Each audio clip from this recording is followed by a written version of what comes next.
اور اس پہ یہ بھی شو کیا PSDP میں کہ اس پر 35% کام ہو چکا ہے. کہاں ہوا؟ گھر کا مالک تو میں ہوں، مجھے پتا ہے کہ ادھر روڈ تو یہ تو بن چکا تھا. گزشتہ گورنمنٹ نے پشتونخوا نے بنایا، اس کے پائپ کلوٹ ابھی باقی ہے، ڈالے نہیں گئے ہیں. وہ پیسے کہاں گئے؟ چاہیے تو یہ ہمارا تو ڈیمانڈ یہ ہے کہ گزشتہ گورنمنٹ کی اس کارکردگی کو دیکھا جائے کہ بھائی ان کے پائپ کلوٹ ابھی تک کیوں نہیں بنے ہیں، ان کے شولڈر ابھی تک کیوں نہیں بنے ہیں. اور آپ نے ہٹ کے اس کو سرینو رکھ دیا، اور اس کے لیے آپ نے 14 کروڑ روپے رکھ دیے. کیا سرینو یہ روڈ بن رہا ہے؟ اور اس پہ پیمنٹ بھی ہو چکی ہے.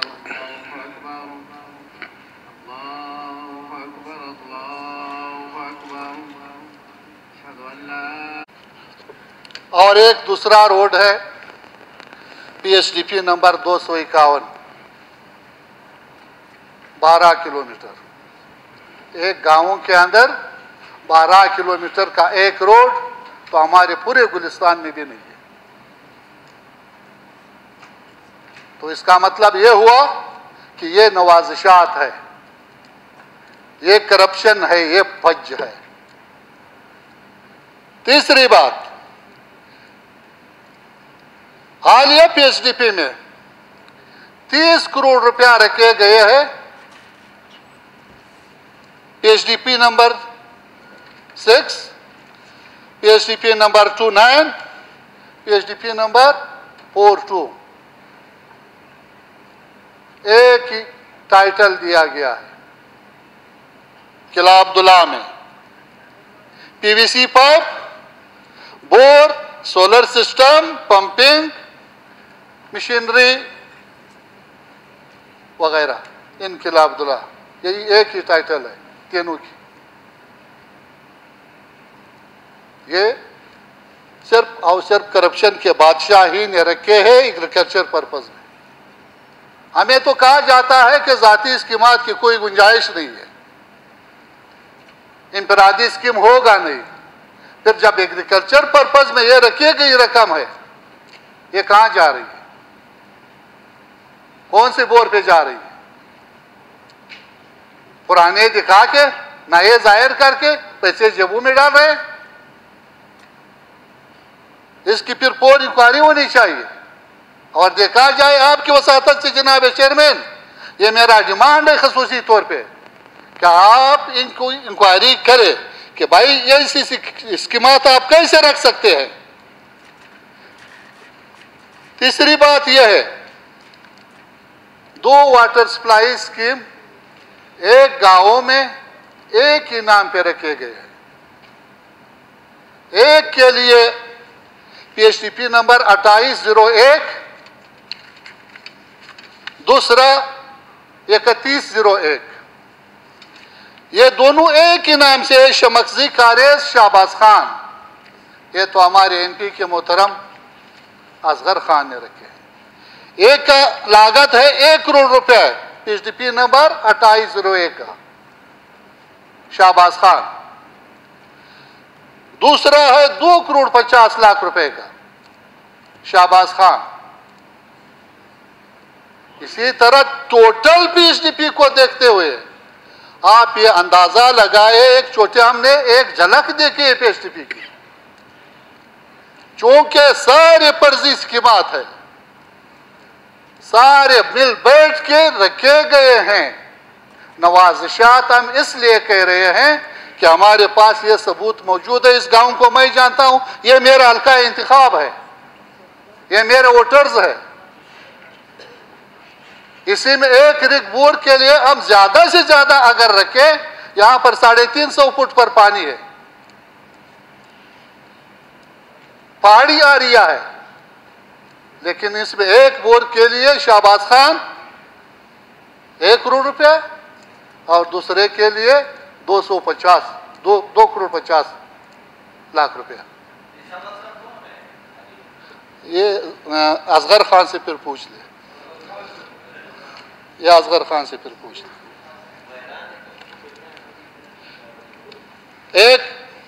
دوسری بات یہ ہے کہ جناب والا ہم اس لیے اعتراض اٹھا رہے ہیں کہ محترم وزیر اعلیٰ صاحب کہہ رہے ہیں کہ اپوزیشن والے تو ہم سے ابھی آگے نکل چکے ہیں، ہمیں بجٹ کا پتہ نہیں ہے، ان کو کیسے پتہ چلا؟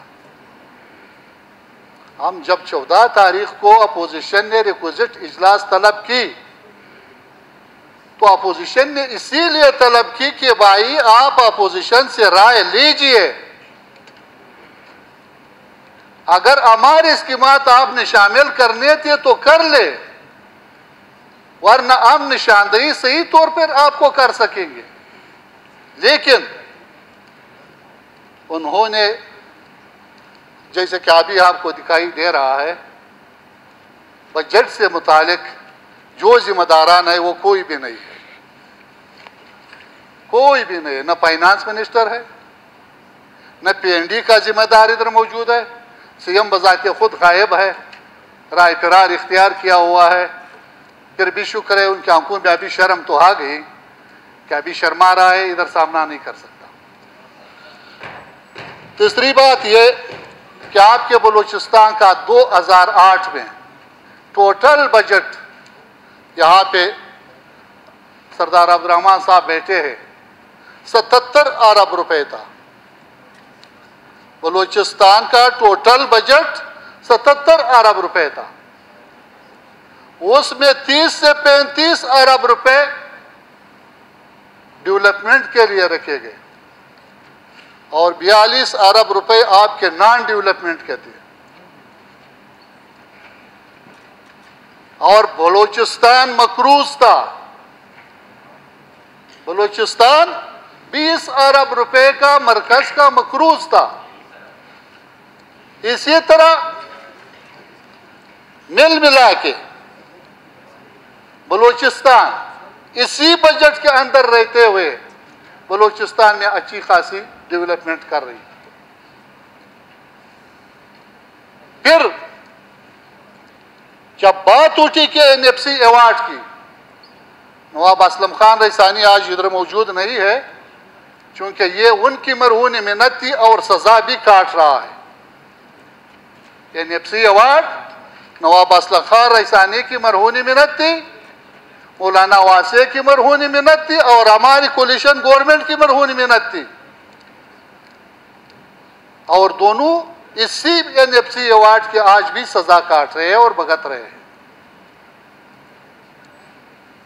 بات یہ ہے کہ ابھی آپ کا بجٹ 2020-21 550 پہ آ گیا۔ یہ کوئی تال میں پڑی آپ کو ملی ہے،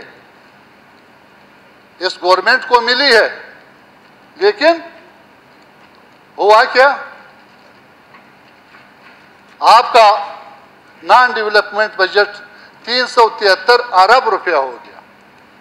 42 ارب اور 373 ارب کا موازنہ کرے جناب والا، ہمارے 42 ارب میں سب کچھ ٹھیک تھا، نان ڈیولپمنٹ بجٹ میں سب خوش تھے،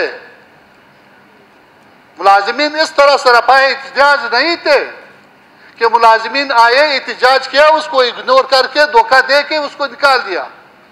حال ہی میں پھر ملازمین کے ساتھ ایک نیا دھوکہ ہو گیا 25 اور 15% کے نام پر، اس کو دھوکہ دے دیا۔ لیکن یہ 373 ارب روپے کہاں جا رہے ہیں؟ اس کا حساب آج تک ہمارے گورنمنٹ کے حلقوں میں بیٹھے لوگوں نے، نمائندوں نے کسی نے کی ہے کہ بھائی اس کا حساب دے، یہ کدھر جا رہے ہیں یہ پیسے؟ اور آپ کا 177 ارب روپے ڈیولپمنٹ بجٹ ہے۔ 2008 میں ٹوٹل بجٹ 77 ارب آپ کا ڈیولپمنٹ اور نان ڈیولپمنٹ کا، اور 2020-21 میں آپ کا بجٹ ہے 177 ارب روپیہ۔ اس میں آپ اس طرح کی فرضی چیزیں ڈال کے کور کر رہے ہو تو میرے خیال میں بلوچستان کے حقوق پہ بڑی معذرت کے ساتھ میں ڈھاکہ سمجھتا ہوں۔ اس طرح کی روش اگر بلوچستان کے ساتھ رکھا جائے تو میرے خیال میں، آپ تو کہتے ہیں میرے خیال میں، جان بوجھ کر یہ سب کچھ ہو رہا ہے کہ بلوچستان کے لوگ اٹھے اور پہاڑوں پر چلے جائے اور وہ یہاں پہ جو ہے اپنا جو ہے آزادی کا نعرہ لگے۔ 177 ارب میں بلوچستان میں کیا کچھ نہیں ہو سکتا 1 کروڑ 20 لاکھ کی آبادی میں۔ 177 ارب میں پورے بلوچستان کو میں بجلی مفت دوں گا اور گیس بھی مفت دوں گا۔ حوالے کر دو یہ بجٹ ہمیں، اور یہ بجٹ جا کے فرضی طور پر لسبیلا میں دیا، بارڈر آریاز میں 3 ارب روپے دیے، پتہ بھی نہیں نہ ماں نہ باپ نہ کوئی نام، 3 ارب روپے ہم نے رکھے ہیں وہاں بور لگانے کے لیے۔ بارڈر آریاز کون آ رہا؟ کہاں کا آریا؟ کس آریے میں؟ قلعہ عبداللہ میں، قلعہ سیف اللہ میں، گوادر میں، کون سے آریے میں؟ وضاحت تو کوئی دکھائیں۔ فرضی سکیمات رکھ کے اسی طرح آپ کے پورے پی ایس ڈی پی میں 35 سے 40 ارب روپے صرف حج بلنگ کے لیے رکھے گئے جو کہ یہ جیبوں میں جا رہے ہیں، اور جنہوں نے یہ بجٹ بنایا ہے اس کو پتہ ہے، اسی لیے ڈٹے ہوئے ہیں۔ اس کو پتہ ہے کہ ہم نے اپنے پجنگ کے لیے جو بجٹ رکھا ہے وہ پھر ہم، لازمی بات ہے پھر آپ اپوزیشن میں اسی کو تقسیم کریں گے، سوال پیدا نہیں ہوتا کہ ہمیں دینے کے لیے وہ دے دیں۔ لیکن میں یہ کہنا چاہتا ہوں کہ یہ بجٹ اپوزیشن ممبران اس طرح آسانی سے ہضم نہیں ہونے دیں گے۔ اپوزیشن ممبران ابھی الرٹ ہے، تیار ہے ہر قسم کی تحریک اور مزاحمت کرنے کے لیے۔ اور یہی آج آپ یونس نے ایک اخبار آپ کے ہاں بھی بھیج دی کہ انہوں نے ٹینڈر شروع کر دیے۔ ہمارے تو پورے سال میں 5 رک بور کے ٹینڈر نہیں ہوئے، لاسٹ میں آ کے اس پہ کٹ لگتا کہ بھائی یہ نہیں ہوگا۔ پورا پی ایس ڈی پی میں جتنے بھی کام تھے وہ نہیں ہو رہے تھے، روڈ نہیں بن رہے تھے، ہاسپٹل نہیں بن رہے تھے، اسکول نہیں بن رہا تھا۔ لسبیلے میں ایک دن میں ٹینڈر بھی ہوا، پی سی 1 بھی بنا اور وہاں پہ ریلیز بھی ہو گئی، کام بھی شروع ہوگا۔ اس کے باپ کا جاگیر ہے یہ، یا میرے باپ کی جاگیر ہے یہ، یا پورے بلوچستان کی ہے یہ؟ جتنا حق جناب چیئرمین میرے حلقے کا ہوگا اتنا ہی حق آپ کے حلقے کا ہوگا اور یہ منتخب نمائندوں کے حلقوں کا ہوگا۔ ہمیں تو ایک دوسرے سے بدست و گریبان کر دیا ہے، وہاں ہمارے معزز اراکین بیٹھے ہیں، ہم ایک دوسرے کو جو ہے غلط القاب میں ایک دوسرے کو دبوچ رہے ہیں۔ لیکن میں جانتا ہوں، جہاں تک میں سمجھا ہوں، کوئی کسی کے پاس ایک ٹکے کا بھی اختیار نہیں۔ جب کسی کے پاس کوئی اختیار ہی نہیں ہوگا، صرف ہاتھ اٹھانے کے لیے ہو، تو میرے خیال میں اس کو گلہ دینا، اس کو شکوہ دینا میرے خیال میں عبث ہوگا۔ چونکہ آپ کی وساطت سے ہم اپنی یہ پیغام ہائر اتھارٹیز کو بھی، اس بجٹ کے پشت پہ بیٹھے ہوئے لوگوں کو بھی، جو بجٹ انہوں نے بنایا ہے لا کے اس کو تما دیا ہے 3 بجے، اور 4 بجے اس نے کیبنٹ کو دکھایا اور 4:30 بجے ادھر آیا پیش کیا۔ اور یہ بھی سوال ہے جناب والا کہ وزیر اعلیٰ کو اس دن جب 1 ثانیہ پیش ہوا، گیٹ کو توڑا گیا، یہ پرمیشن کس نے دی کہ آپ کے لیے راستہ کھلا ہے، راستہ ہموار ہے، موسم بالکل صحیح ہے، آپ آ جائے ابھی، آپ آ جائے ابھی۔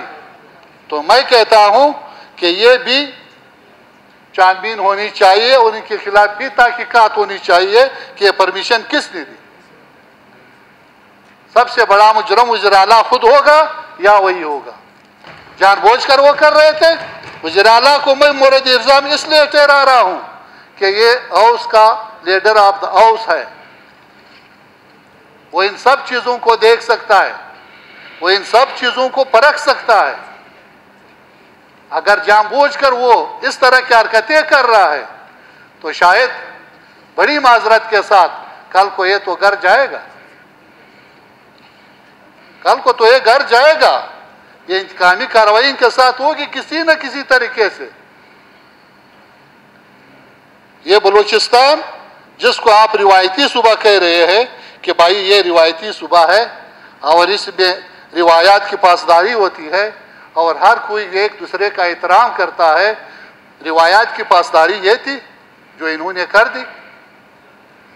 احترام کا حد یہ تھا کہ انہوں نے کر دی, اور احترام کا حد یہ ہے کہ یہ کرسیاں خالی پڑی ہے. بجٹ کا بائیکاٹ کیوں ہم نے کیا؟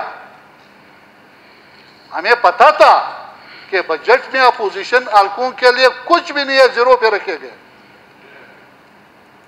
جب اپوزیشن حلقوں کے لیے کچھ بھی نہیں ہے, آپ نے گوارا کیوں نہیں کیا اپوزیشن سے بات کرنے کی؟ ہمیں تو پتا تھا کہ اپوزیشن حلقوں کے لیے کچھ بھی نہیں. اسی لیے ہم نے بجٹ اجلاس کا بائیکاٹ کیا, اسی لیے ہم نے احتجاج کیا کہ بھائی ہمارے احتجاج کے حوالے سے آپ کچھ اگر ہمارے ساتھ بات کر لے. بن سکتے تھے, انکار کرتے کہ نہیں دوں گا. پھر یہ کیوں کہہ رہے کہ ہم نے سارے حلقوں کو برابر کی بنیاد پر حقوق دیے ہے, فنڈ برابری کی بنیاد پہ ان پہ رکھا ہے. میرے حلقے میں تو میں نے آپ کو 2-3 چیزیں بتا دی ہے, بقیہ جب میں نکالوں گا پھر آپ کو پتہ چلے گا کہ میرے حلقے میں کن لوگوں کو دیا گیا ہے. وہی لوگ ہوں گے جو ان کے آشیرواد حاصل کرنے کے لیے ہے. ہمارے یہاں ایک ہال رکھا گیا ہے, امتحانی ہال, اس نام کا اسکول ہمارے پورے گلستان میں نہیں ہے. بات کر رہے ہوں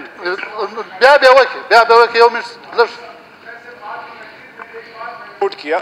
اگر آپ کیوں ذرا بعد میں سوال کر لیں, اس کو بعد میں کمل کرنے کا, پھر میں جواب دوں گا, ضرور دوں گا. آپ بعد میں پھر حکومتی موقف بیان کر لیں. فی الحال حاجی صاحب کو جناب چیئرمین صاحب وہ کہتے ہیں کہ بعد میں بات کر لیں, بعد میں سوال پوچھ لیں. پھر تقریر کے دوران تقریر کریں نا, گر محمد صاحب میں تقریر کر رہے ہیں نا. ذرا مجھے بتائیے, میں بتاتا ہوں, اگر یہ خود نہیں بتاتے تو میں بتاتا ہوں. پھر صحیح, آپ اپنی باری پر بتا دیں. کون کون تھے وہاں جا کے جنہوں نے اسکیمات جمع کیے؟ حاجی صاحب کو پتا نہیں ہوگا, حاجی صاحب تو عاجز آدمی ہے, حاجی صاحب کو کوئی علم نہیں ہے. حاجی صاحب کے حلقے میں شاید نہیں ہوا ہوگا. میں نے اسکیمات جمع مجھے پتا ہے, ابھی جو دوست بیٹھے ہوئے ہیں میں نے جمع کیا, بقیہ کو چھوڑو. اسکیمات جا کے خود ہی انہوں نے جمع کر دیے. جی حاج صاحب, اسکیمات کی بات کر, یہ میں ساتھیوں کا کہہ رہا ہوں, زیرو پہ ہوں, مجھے کوئی شکوہ نہیں. اگر یہ یار جناب مجھے بات کرنے دیا, بس میرا نام بیچ میں کس نے لیا. بات یہ ہے کہ اس طرح کی معاملات جو چل رہے ہیں تو ہمارے پشتوں میں 1-2 اشعار میں ذرا عرض کروں, پھر میں ختم کرتا ہوں. تقریر تو بہت لمبی ہے, لیکن ایک خاص بیس بات جو ہے سینیٹر عثمان خان کاکڑ کے لیے میں دل کی عطا گہرائیوں سے اس کو خراج تحسین بھی پیش کرتا ہوں.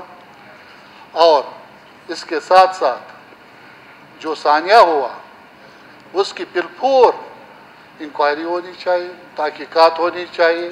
یہ جو کمیشن بنی ہے وہ اس پر عمل درآمد کرے اور سختی سے کرے, جو بھی ہو اس کو کھپے کردار تک پہنچائے. اسی کے ساتھ پشتوں میں 1-2 شعر میں عرض کرتا ہوں. ارشاد. ہمارے پشتوں جو بھائی ہے وہ سمجھتے بھی ہوں گے, نسلہ پر ترجمہ کر لیں. ٹھیک ہے. وہ یار نور کو ظلمنا چ ارمان دی پات نسی د نن ورځ منم چې ستا ده د سبا ویلی نسم.